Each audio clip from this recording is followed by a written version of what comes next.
Next item up is number 5C, to consider approval for acceptance of fiscal year 2016 KETS offer of assistance. Floor is open for a motion to approve. I move we approve for acceptance the fiscal year 2016 KETS offer of assistance. Motion by Mr. Reed. Second. By Jerry Evans. Any discussion of that? Or comments? Sure, go ahead. What exactly is that? Mr. Wines. That's some matching money that we get from the state for technology. They give us a match every year. This year, we got 3 matches. I believe this is the 3rd match for the year, so. Okay. Okay, any other questions? Okay. All those in favor say aye. Aye. Those opposed, like sign. Ayes have it. Consider approval for acceptance of bids for Chromebooks. Floor is open for a motion to accept. I move we accept the bids for Chromebooks. Second. Motion by Mr. Caleb Reed, second by Jerry Evans. Any discussion on the acceptance of bids for the Chromebooks? Do you want to see them? Yes, please. Okay, if you have that. I think that's the next one. Well, we're just the bids right now. We're just accepting the bids. Right.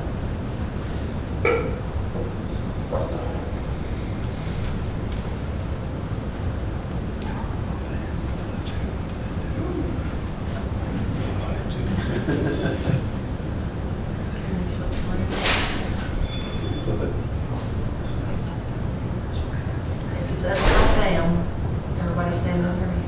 Okay. There we go. When you touch on this one, touch upon them. We received 10 bids for the Chromebooks. There were a number of things that we asked in the bid for them to look at. We weren't sure at the time we wrote the bid some of the details about the Chromebook project at the high school, the one-to-one. So these are the items these are the vendors that bid and the items that they bid upon. So they bid a device cost here from 0 to 1,000, 0 to 1,200, 1,300. We wanted to price them out to see, what they would do as the price, as the number of Chromebooks we purchased went up. And then the Google management, that's basically a part of what we have to have for every Chromebook that makes the magic happen, that connects it to everything. The white glove service was if we were going to have them configure everything for us. The Hapara is a control software that teachers can use to manage the devices. And then there were warranties that we asked for 1, 2, and 3-year warranties, because the device itself comes with a 1-year warranty. In the meantime, so once we had the bids out, we decided that we didn't need the white glove service or the extended warranties. We're just going to go with the 1-year warranty on this initial purchase. So when we took that out, then I broke it down, and basically it was the device cost, the Chromebook, the Google management costs, and the Hapara costs that we were looking at. And of those 10, I whittled it down to 2 final candidates that I'll let you decide on. Okay, well, we'll see. I guess we'll see the final 2 in a minute. Yes. But are you familiar with all the vendors? I mean, how familiar are you with the vendors? I'm familiar with CDW, PCM. We've done business with Pomeroy, DMD, CDW, PCMG, Firefly, and Tierney. The others just kind of came in out of nowhere. But they're as far as I can tell, they're all reputable companies. The 2 finalists I had was this SDF Professionals here and Firefly. If you could pull that other, and you can see sort of price point side by We'll side. get these bids approved before we talk about them. Oh, well, I guess Okay, that's probably. okay. All right, okay. Let's accept them and then we'll talk about them. Okay. We got a motion and a second to accept the bids. All those in favor say aye. Aye. Those opposed, like sign. Aye. That's a good point.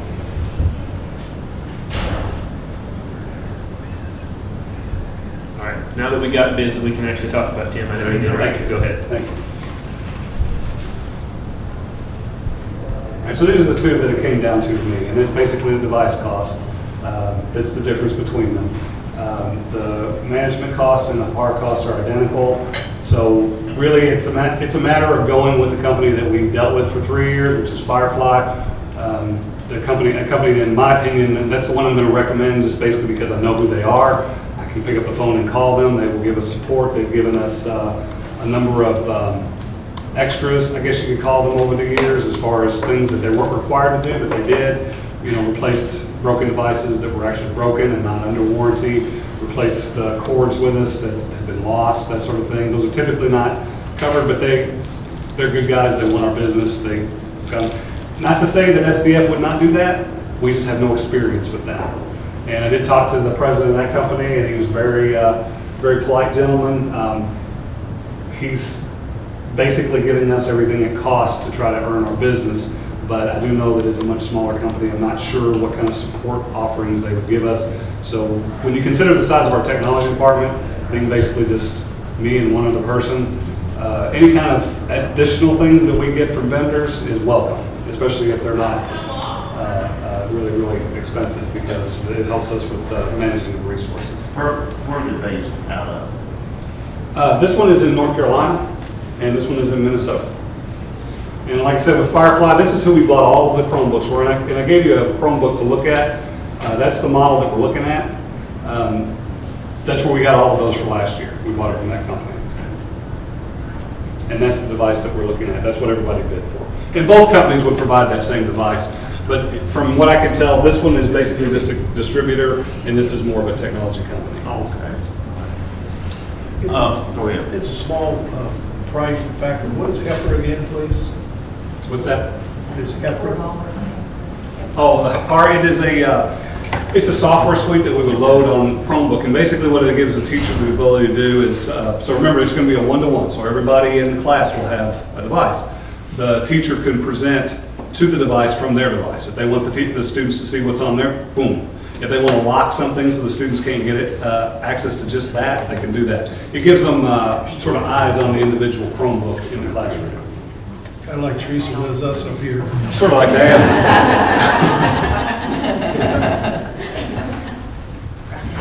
Just like a point of clarification, maybe not from you, Tim, but maybe from Lisa, from a purchasing perspective. Pursuant to the model procurement code, we have the option of not accepting the lowest bid if we have a reason for not doing so. Lower or best bid. And we could consider our track history with this company and the prior services that they've provided us would be a reasonable consideration to take effect when awarding a bid like this. That would be an attorney decision. Well, in the bid, I did state that the experience that we had with the vendor is one of the scoring items. As far as, we would take that into consideration. It's up to you. I mean, the SDF could turn out to be the best thing. I don't know. I just know what we've done with Firefly. I trust them, and if I need to make a recommendation, I'm going to recommend a company that I know. That's just where I stand on that. So. It would be my recommendation that we use Fireflies with. Are we ready to move on to the next item? We need to approve that. You need a motion on this. We've already approved the acceptance of the bids. Yes. But now this is to award the bid, is that correct? Motion's open, floor's open for a motion for 5E to consider approval to award the bid for Chromebooks. Motion to award to Firefly. Motion by Mr. Jerry Evans, second by Mr. Cecil. I've asked Mr. Lyons, if you would, just tell us a little about the Chromebook, what it's supposed to do, if you don't mind. No, not at all. It's a. And kind of, if you will, get over there. Oh, okay. Please. You sure? Okay. Yes, It is, well, it looks like a laptop.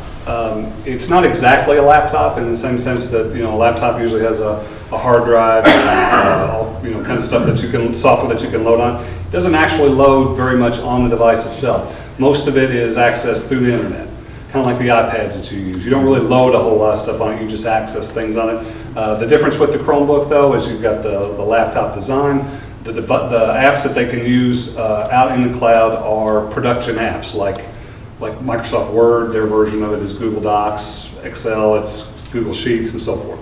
So it works exactly like a laptop, but it's not. That's why the price can be so much lower. It's just really an access device that sort of simulates being a laptop. If the student doesn't have internet access at their home, but they're working on a paper, does the device itself have enough internal storage that it will, when they come back into the network, it'll upload to their Google Docs? Can they work at home and be able to save their work? Yes, yeah, it'll do that for most of the things that they're going to want to do. I mean, if they're trying to make a movie or something, I don't know, but they probably wouldn't be doing that on that. The word processing and whatnot. But for most of the assignments they have, that they take it home, and then it'll sync back to the network when they. when they get back into a Wi-Fi area. So these things aren't going to be paperweights for kids that don't have internet access at their home. They'll still be able to complete assignments and That's correct. and do those sorts of things. That's correct. And they're a ruggedized design. We've talked to a number of districts and that jumped on the Chromebook bandwagon pretty early, and they had a large number of breaks, but that was before the companies caught up with trying to make them so that they're a little more sturdy. So these are much more sturdier devices than really a typical laptop is, even as far as being able to drop and so forth. So, you know, we're pretty pleased with them. We've had the N21s, this is the N22 model. We've had the N21s all year. We've had very few problems with them at all. And we've had a very good experience with, like I said, the vendor that provide them. And then, so the M22, you know, we're expecting pretty much the same thing from those. Did the N20, did they take the N21 home then? No. That was just devices that we bought for carts that are in classrooms. Because if that is dropped on concrete, should there be some type of cover for that, more than what that is? Or if they drop it on concrete? It'd probably take a pretty good drop, but, I mean, I Just suppose if don't it get hits it just wet. right, yeah. Just don't get it wet. Yeah, it just, Okay. they're supposed to have sealed keyboards. I don't know what happens to the screen if you get it wet, like if you submerge it, but the keyboards are sealed so that they're supposed to be.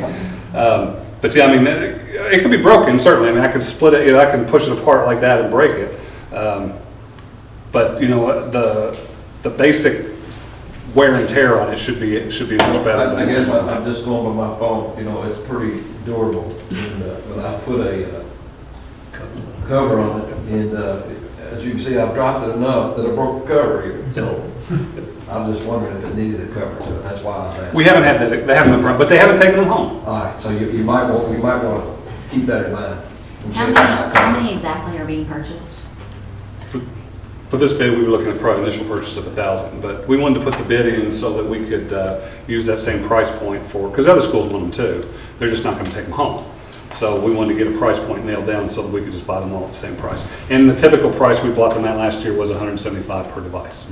So this is the savings of $20 per, $17 per device. Correct. And just so the board is aware, Mr. Lyons has been working, and Mr. Brady, they've actually contacted other school districts who have a one-to-one technology, because my thought is if another district has already gone down this road, what worked, what didn't work, you know, what were they excited about, what would they change? So we already had those conversations, they had conference calls.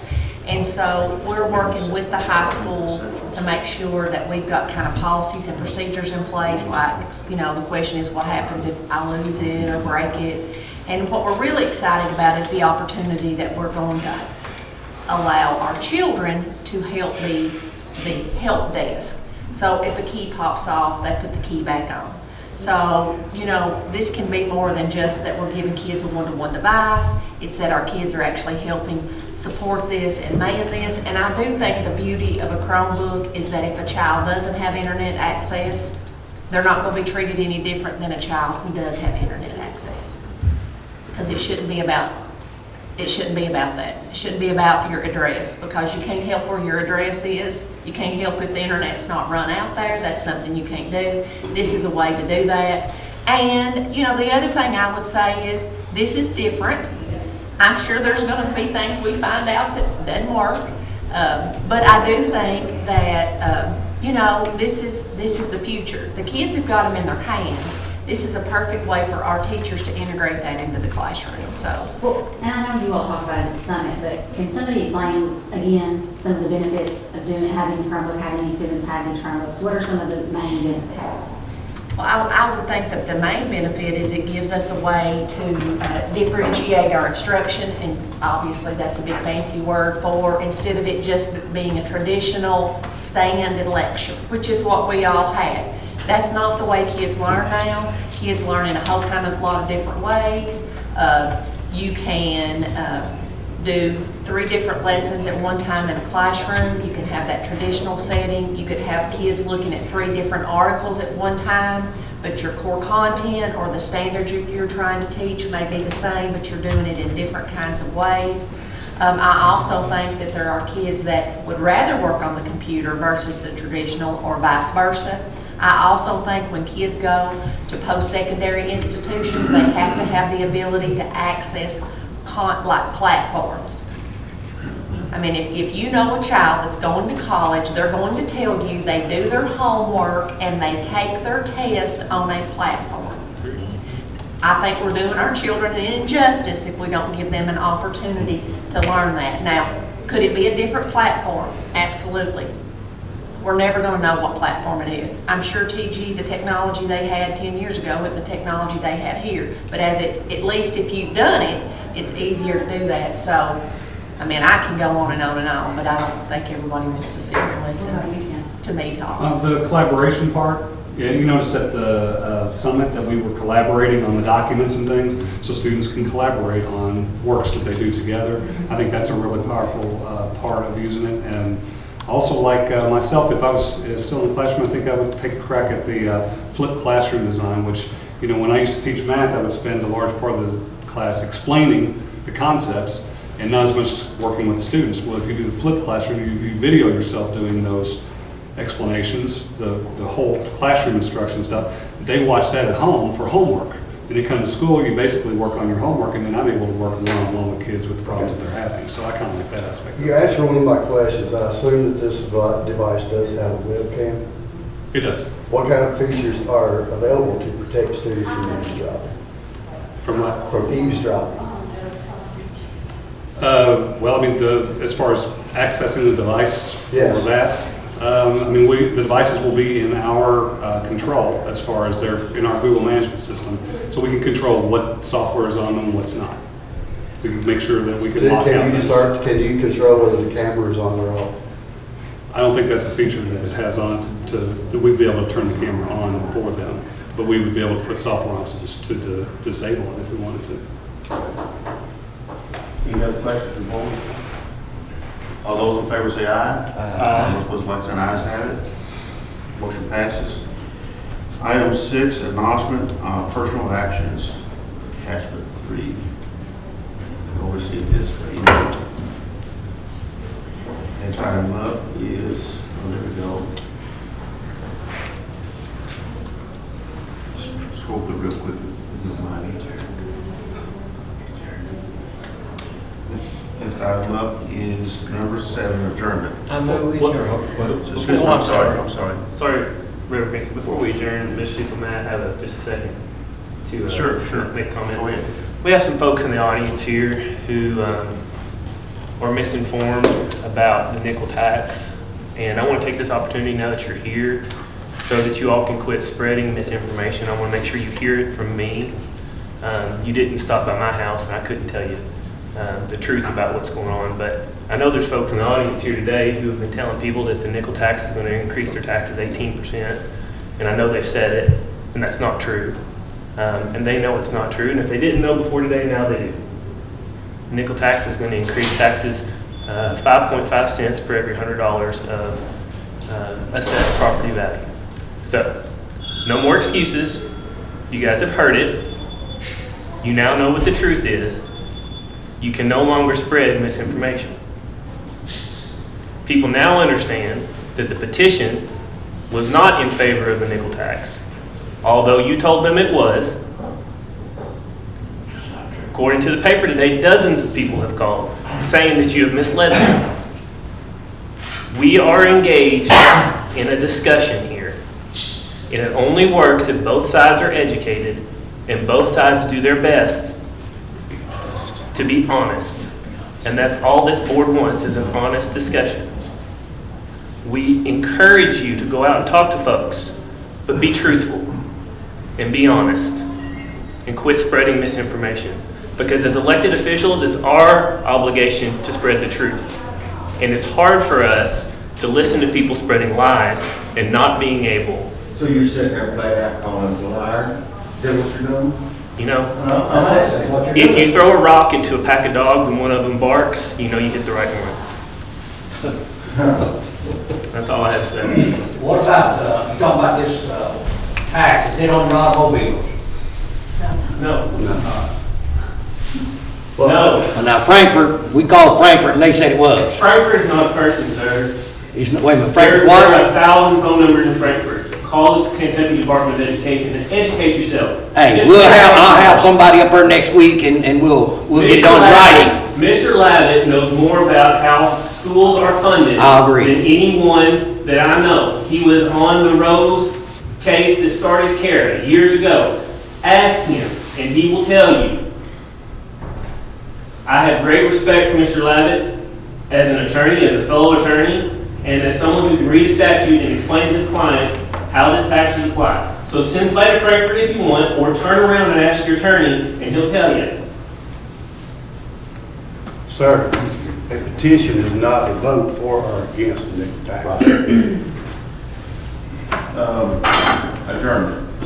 I move we adjourn. All those in favor, second, by Jerry Evans, all those in favor, adjournment, say aye. Aye. Aye. Anybody opposed? Ayes have it. Adjourned. Meeting adjourned.